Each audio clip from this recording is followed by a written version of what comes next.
সুপ্রিয় দর্শক, আসসালামু আলাইকুম। আপনাদের সবাইকে স্বাগত জানাচ্ছি এখনকার আলোচনায়। আপনাদের সঙ্গে আছি আমি সিরাজুল ইসলাম।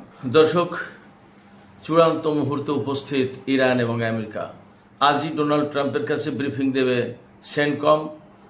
এতে উপস্থিত থাকবেন সেন্টকমের প্রধান ব্র্যাড কুপার এবং মার্কিন জয়েন্ট চিফস অফ স্টাফের চেয়ারম্যান জেনারেল ড্যান কেইন।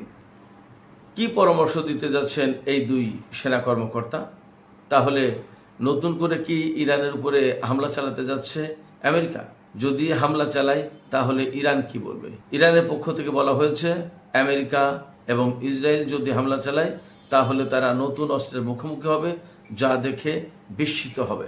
এমনকি তাদের হৃদযন্ত্রের ক্রিয়াও বন্ধ হতে পারে।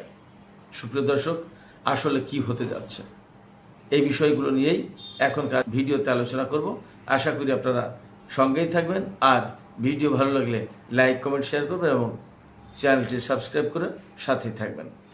সুপ্রিয় দর্শক, আজ বৃহস্পতিবার, বাংলাদেশ টাইম যখন বৃহস্পতিবার, তখন আমেরিকার সময় বৃহস্পতিবার, অর্থাৎ আর কয়েক ঘন্টা পরে সেন্টকমের প্রধান অ্যাডমিরাল ব্র্যাড কুপার এবং মার্কিন জয়েন্ট চিফস অফ স্টাফের চেয়ারম্যান জেনারেল ড্যান কেইন, এই দুই সেনা কর্মকর্তা মার্কিন প্রেসিডেন্ট ডোনাল্ড ট্রাম্পকে ব্রিফ করতে যাচ্ছেন। এই ব্যাপারে মার্কিন গণমাধ্যম এক্সিওস খবর দিয়েছে। এই ব্যাপারে হেডলাইন করে খবর দিয়েছে টাইমস অফ ইসরায়েল। প্রশ্ন হচ্ছে, এই দুই সেনা কর্মকর্তা মার্কিন প্রেসিডেন্ট ট্রাম্পকে কি বিষয়ে ব্রিফ করবেন? এক্সিওস মোটামুটিভাবে ধারণা দিয়েছে তিনটি। একটি হচ্ছে যে ডোনাল্ড ট্রাম্পের কাছে একটা পরিকল্পনা তুলে ধরা হবে হরমুজ প্রণালী দখল করে নেওয়ার ব্যাপারে।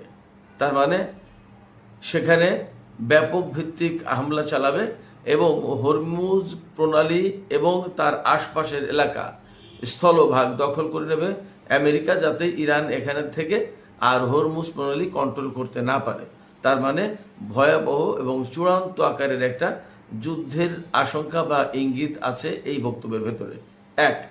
দুই হচ্ছে সংক্ষিপ্ত কিন্তু শক্তিশালী হামলা চালাবে ইরানের বিভিন্ন অবকাঠামো, বিশেষ করে ব্রিজ, তারপরে বিদ্যুৎ উৎপাদন কেন্দ্র এবং তেল শোধনাগারে।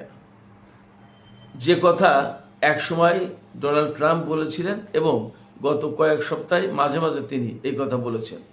আর একটা অপশন আছে আমেরিকার হাতে, অর্থাৎ মার্কিন প্রেসিডেন্ট ট্রাম্পকে ব্র্যাড কুপার এবং জেনারেল ড্যান কেইন ব্রিফ দেবেন। তার ভিতরে 3 নাম্বার হচ্ছে ইরানের হাতে যে সমৃদ্ধ ইউরেনিয়াম আছে, সেই সমৃদ্ধ ইউরেনিয়াম উদ্ধারের জন্য অভিযান চালাবে। অর্থাৎ ইরানের কাছ থেকে সেই ইউরেনিয়াম হাতিয়ে নেওয়ার জন্য বা ছিনতাই করে নেওয়ার জন্য বা ছিনিয়ে নেওয়ার জন্য, যাই বলি না কেন, একটা অভিযান চালাবে।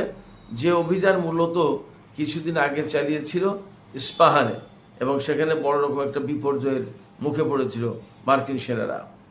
তো এই 3টা অপশন এখন মার্কিন সামরিক বাহিনীর সামনে আছে।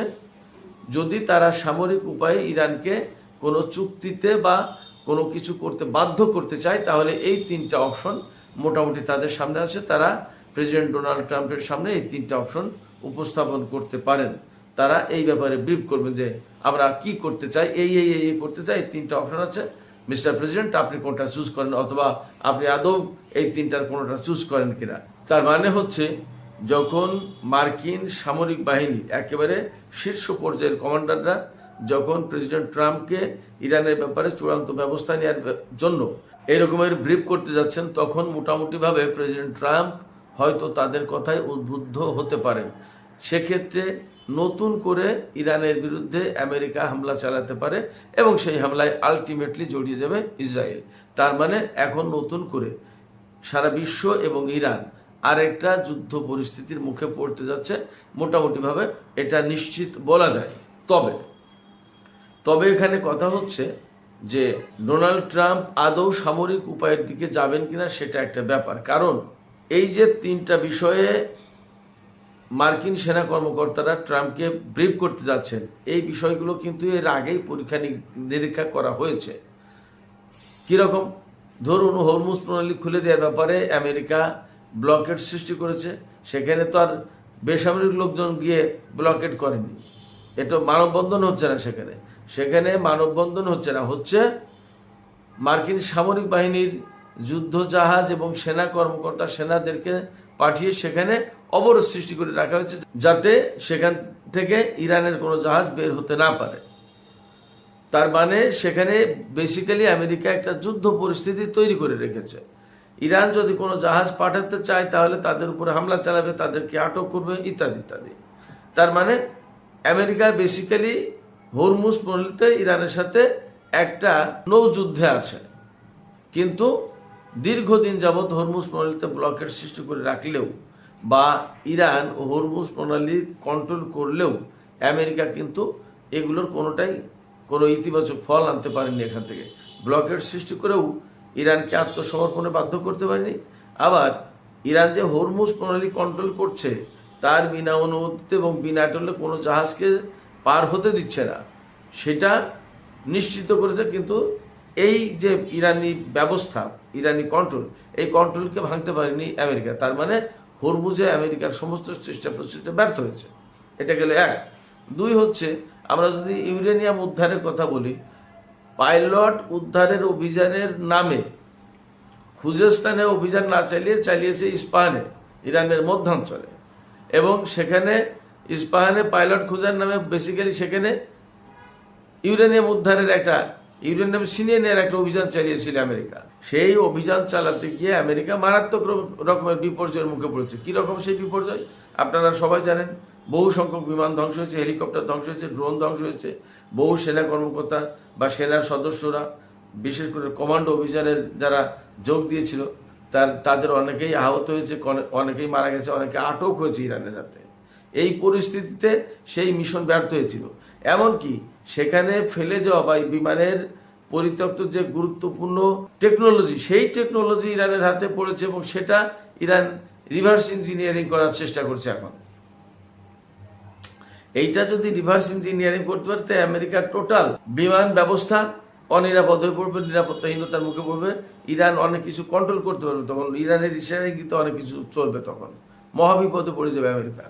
এরকম একটা পরিস্থিতি হয়েছে ইউরেনিয়াম ছিনিয়ে নেওয়ার অভিযান চালাতে গিয়ে। সেক্ষেত্রে নতুন করে যদি তারা ইউরেনিয়াম ছিনিয়ে নেওয়ার অভিযান চালাতে যায়, তাহলে ইরান তো আর বসে থাকবে না, ইরান তো তার পাল্টা ব্যবস্থা নেবে। অবশ্য ইরান যতই পাল্টা ব্যবস্থা নিক, যা ঘটনা দাঁড়াবে সেটা হচ্ছে সেখানে একটা অনিবার্য যুদ্ধ সংঘাত তৈরি হবেই। এটা গেল দুই। 3 নাম্বার হচ্ছে, ইরানের ভেতরে শক্তিশালী এবং সংক্ষিপ্ত একটা অভিযান চালাতে চাই। সেই অভিযানের লক্ষ্য হবে বিভিন্ন রকমের অবকাঠামো ধ্বংস করে দেওয়া, যেমন বিদ্যুৎ কেন্দ্রগুলো ধ্বংস, তারপরে বিদ্যুৎ বিতরণ কেন্দ্রগুলো ধ্বংস, তারপরে তেলের শোধনাগার ধ্বংস, তেলের যে সমস্ত স্থাপনা রয়েছে সে সমস্ত ডিপো এগুলো ধ্বংস করে দেওয়া, তারপরে বিভিন্ন রকমের গুরুত্বপূর্ণ ব্রিজ এগুলো ধ্বংস করে দেওয়া। তো এইগুলো করতে গেলে অবধারিতভাবে বহু সংখ্যক বেসামরিক লোকজন নিহত হবে, তাতে কোনো সন্দেহ নেই। তো এইগুলো যখন আমেরিকা করতে যাবে, ধ্বংস করার জন্য বিমান হামলা বা ক্ষেপণাস্ত্র হামলা চালাবে, এর সাথে ইসরায়েল যোগ দেবে এবং ইরান আলটিমেটলি আমেরিকা এবং ইসরায়েলের বিরুদ্ধে আবার যুদ্ধ শুরু করবে।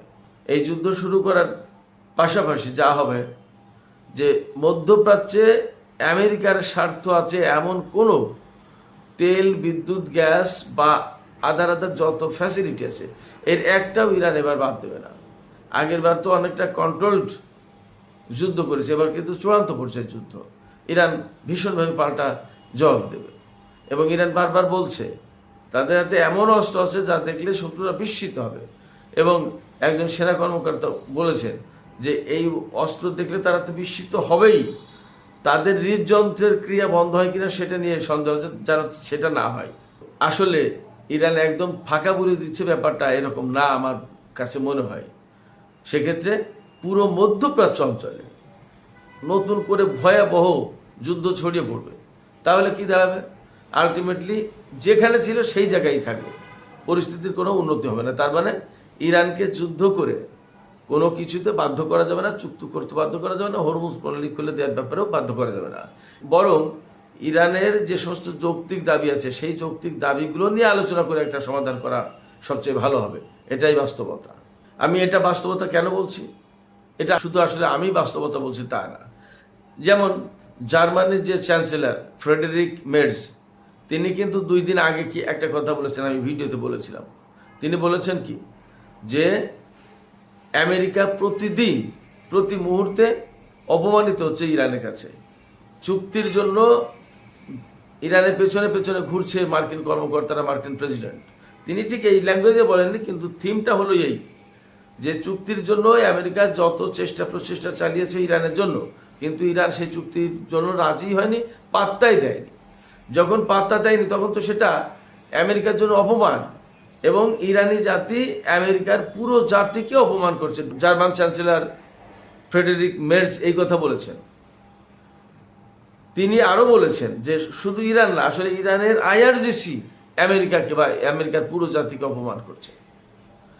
এই কথা যখন বলেছেন তার মানে কি, এখানে দুটো বিষয় কথা বলবো।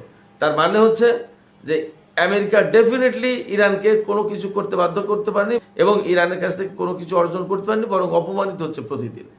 এমনকি যুদ্ধ করতে গিয়ে যে বিপদের মুখে পড়েছে তাতে মার্কিন কর্তৃত্ব সারা বিশ্বে প্রশ্নের মুখে। এই অবস্থায় যখন ডোনাল্ড ট্রাম্পকে ইঙ্গিত করে মের্জ জার্মানির চ্যান্সেলর এই কথা বলেছেন, ডোনাল্ড ট্রাম্পকে যে খেপে, কারণ ডোনাল্ড ট্রাম্প তিনি নিজে নিজে কি বলছেন যে আমরা উচ্চে আছি, আমরা উপরে আছি, আমরা ইরানকে ধ্বংস করে দিচ্ছি, ইরানকে নাজেহাল করে দিচ্ছি, ইরান আমাদের কাছে সারেন্ডার করছে, ইরান আমাদের জন্য কাছে চুক্তির জন্য ঘোরাঘুরি করছে, আমাদেরকে চুক্তির জন্য অনুরোধ করছে, যুদ্ধবিরতির জন্য ইরান পাগল হয়ে গেছে, এই সমস্ত কথা বলেছে। তো আপনারা সবাই সাক্ষী, এটা নতুন কথা না, আমার কথা না। ডোনাল্ড ট্রাম্প এইরকম বলছেন, আর সেখানে মের্জ বলছে যে ইরান আমেরিকাকে অপমান করছে। তার মানে ডোনাল্ড ট্রাম্পের জন্য মূলত এটা অপমান। ডোনাল্ড ট্রাম্প যা বলছেন তার বিপরীত কথা বলেছেন কিন্তু মের্জ, এবং ওটাই বাস্তব, ওটাই সত্য। এবং আমি সেই কথা বলছিলাম যে বাস্তবতা হচ্ছে আমেরিকা ইরানের কাছে নাজেহাল হচ্ছে প্রতিদিন, কিন্তু ডোনাল্ড ট্রাম্প সেটা মেনে নিতে রাজি না। কারণ তিনি যদি পরাজয় মেনে নেন তাহলে তো আমেরিকার কাছে, সারা বিশ্বের কাছে মুখ দেখানোর মতো অবস্থা থাকে না। তার অস্ত্রের দাম কমে যাবে সারা বিশ্বে, তার প্রভাব প্রতিপত্তি কমবে। যদি ডোনাল্ড ট্রাম্প পরাজয় মেনে নিতে মধ্যপ্রাচ্য থেকে তাকে অবশ্যই সরে যেতে হবে।